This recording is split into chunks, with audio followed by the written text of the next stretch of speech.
प्रिय दोस्तों, कहानी जोगन के श्राप पार्ट 2 में आपने देखा कि राजा भूपत सिंह अपनी दोनों बेटी अंजू व मंजू से सवालों जवाब करते हैं, जिसका सही जवाब छोटी बेटी मंजू देती है, जिसकी वजह से बड़ी बेटी अंजू के तन बदन में आग लग जाती है और वो अपने बहन व बाप से बदला लेने को दिल में ठान लेती है।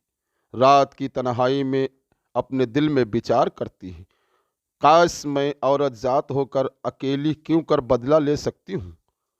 तभी उसके दिल में एक बात आती है कि काश मैं किसी मर्द को अपने वश में कर लूँ और उसी से ये सब काम को अंजाम दूँ। उसी इलाके में एक डाकू शैतान सिंह रहा करता था, जो बड़ा ही क्रूर और ख़तरनाक था।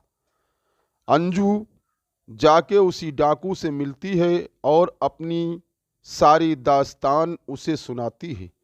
डाकू चूंकि दौलत के बड़े ही लालची होते हैं, वो फौरन अंजू के मशवरे को मान लेते हैं और उसका साथ देने का वादा कर देता है। अंजू उसे बताती है कि मेरी बेइज्जती मेरी छोटी बहन मंजू की वजह से हुई है, इसलिए मेरा पहला निशाना मेरी बहन होगी। अंजू कहती है कि मेरी बहन चमन को टहलने गई हुई है, तुम्हारा पहला काम उसकी आबरू को बर्बाद करना होगा, उसकी इज्जत लूट लो ताकि जमाने में मुंह दिखाने के काबिल ना रहे और बदनाम हो जाए, जिससे हमारी इज्जत और बढ़ जाए। फिर क्या था, शैतान सिंह मंजू की तलाश में निकल पड़ता है। उधर मंजू अपने बगीचे में टहल घूम रही है, तभी वहां शैतान सिंह पहुंच जाता है।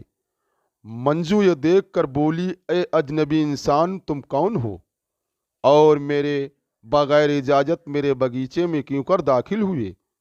शैतान सिंह कहता है कि मैं तुम्हारी जवानी को देखकर बदहोश हो गया हूँ, मुझे सिर्फ एक बार तेरे हुस्न पर अपनी जान निछावर करनी है। ये सुनकर मंजू कहती है, ऐ बदतमीज इंसान, शायद तुझे मालूम नहीं कि मैं यहाँ के राजा की राजकुमारी हूँ और मेरा नाम मंजू है। जा, भाग जा बेगैरत इंसान, वरना मारा जाएगा। शैतान सिंह कहता है कि मैं तो यहाँ पे मरने ही आया हूँ और ये जानता भी हूँ कि तुम एक राजा की लड़की हो। मंजू ने कहा, फिर अपनी मौत को दावत देते हो, चला जा यहाँ से। शैतान सिंह जब देखता है कि बात नहीं बनेगी, तो मंजू के साथ जबरन उसकी आबरू लूटना चाहता है। मंजू जोर जोर की आवाज लगाती है कि मुझे बचाओ। तभी उसकी आवाज सुनकर वही वही राजकुमार जो जोगन के श्राप से कोढ़ी हो जाता है, शैतान सिंह के सामने मंजू को बचाने आ जाता है। राजकुमार कोढ़ी और शैतान सिंह में खूब लड़ाई होती है। अंत में शैतान सिंह पराजित होकर वहां से भाग जाता है। मंजू ये देखकर हैरान रह जाती है कि मेरी आबरू बचाने वाला एक कुष्ठ रोगी है। मंजू उसके कदमों पे गिर जाती है और कहती है, ए नेक बशर इंसान, तुम कौन हो और इस बियाबान में अकेले, ऊपर से कुष्ठ रोगी। मैं कुछ समझी नहीं, कुछ नहीं समझ में आता। राजकुमार ने कहा, देवी जी, मेरा ये रोग बचपन का है और इस बियाबान में मैं बहुत सालों से रह रहा हूँ। मंजू उसकी ये दशा देखकर बहुत दुखी हुई और बोली कि अय अजनबी इंसान, तुम मेरी इज्जत बचाकर मेरे लिए भगवान हो गए हो और तुमने मेरी आबरू बचाई है। बोलो तुम्हें क्या चाहिए। राजकुमार ने कहा, देवी जी, ये हर मर्द का फर्ज होता है कि वो औरत जात की रक्षा करे, सो मैंने किया। मंजू ने कहा, अगर आप चाहते हो तो मेरे घर पे मेरे रियासत चल सकते हो, मैं आपको उम्र भर खाना पानी दे सकती हूँ। राजकुमार ने कहा, नहीं देवी जी, मैं किसी पर बोझ बनना नहीं चाहता, इसलिए मुझे यही ठीक है।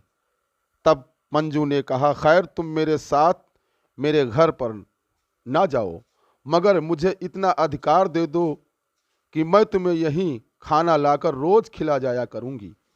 राजकुमार ने कहा, खैर, जब तुम इतनी दरख्वास्त करती हो तो मैं यहीं ठहर जाता हूँ।